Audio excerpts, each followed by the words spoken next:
How do we approach credit and collections, account receivables as a business, as a ministry discipline? I want to talk about three things: a framework to think through when it comes to the policy and protocol we're going to implement in our companies, but then evaluate with your team what's a risk-reward matrix of implications and considerations, and lastly, what are customer scenario-specific ministry opportunities that we could hone ideas around to proclaim the love and truth of Jesus in the context of this difficult side of every business.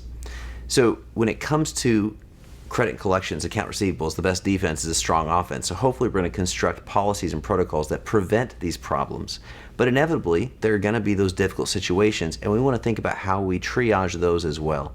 When you're mapping out the process of how we're going to preemptively strike and then how we're going to deal with messy situations with our teams, you want to always run through the filter of how does this part of our business reflect our mission?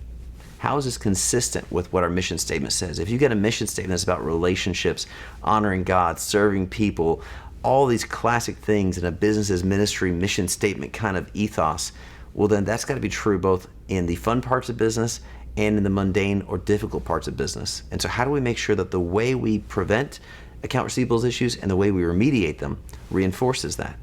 Second, you've got to ask, core values are only core values if they are always true. If these values are not just cultural in how we operate around the office, but in how we deal with customers, in the lens through which we make decisions, in the way we approach dealing with problems as well as opportunities. And so if we got values of things like accountability, truth, honesty, team, compassion, love, excellence, all these common virtues, then those values have to be what holds your policy together as well. And you got to go, how will a customer experience the core values in our execution of this policy? But it's also, how does this reinforce our core values to our team internally? It's easy as believers to sometimes let sloppy agape think that grace would mean we don't have accountability. But if you have values like integrity internally, but then you don't hold customers accountable, well then that's not integrity. So grace is not the excusing of expectations. It's going to inform how we go about those things. And then lastly, no matter what your mission statement says, no matter how cool and punchy your core values are, as followers of Jesus, there's the all things principle. What do I mean by all things? I mean that Jesus says things like in Colossians 3, let us do all things as unto Christ. That means how we do credit and collections. How to do credit and collections is unto Christ. We're going to do it excellent. We're going to do it with love and compassion. It's going to have high integrity. We know in Galatians 6, it says if you see someone struggling in sin, you confront them, but you confront them to restore them. It's not punitive and it's not destructive. We know that Romans 12 talks about approaching things with humility and trying to seek peace as far as it's possible for us. And so we want to realize that the way we approach account receivables, the way we do credit and collections, is a chance to live out the all things. Collections is part of customer service. Customer service is part of sales. And all parts of business are part of ministry when you're doing business as a ministry.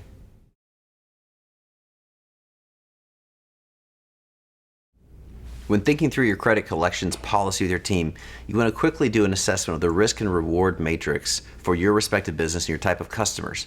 A way to simply think about that would be to illustrate along a 2x2.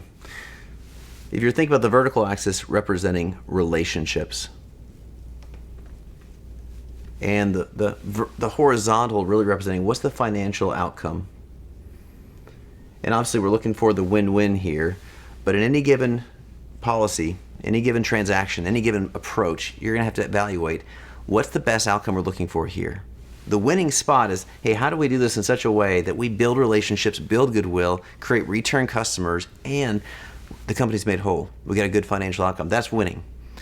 But there may be the scenario where it's not worth it or not feasible to get 110% of what's possible financially, but you want to preserve the relationship. You want the repeat customer. Maybe it's an enterprise sales deal and you're looking at the total long-term, lifetime value of that customer. So you may choose to do something that's got less financial optimization, but it's best for relationship preservation.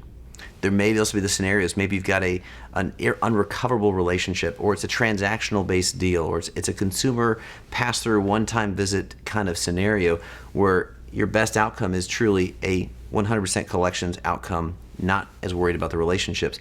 The worst scenario in the world is to do all this effort to result in a loss of relationship and outcome. No Christian witness, no mission, no values, no all things, and nothing to show for it. as a team, you want to proactively think through what's our risk reward target. What are we aiming for? What makes sense, both proactively as we design the protocol and then reactively as we're dealing with exceptional situations that need remediation. What's the relationship versus financial risk reward that we want to press into with our policies?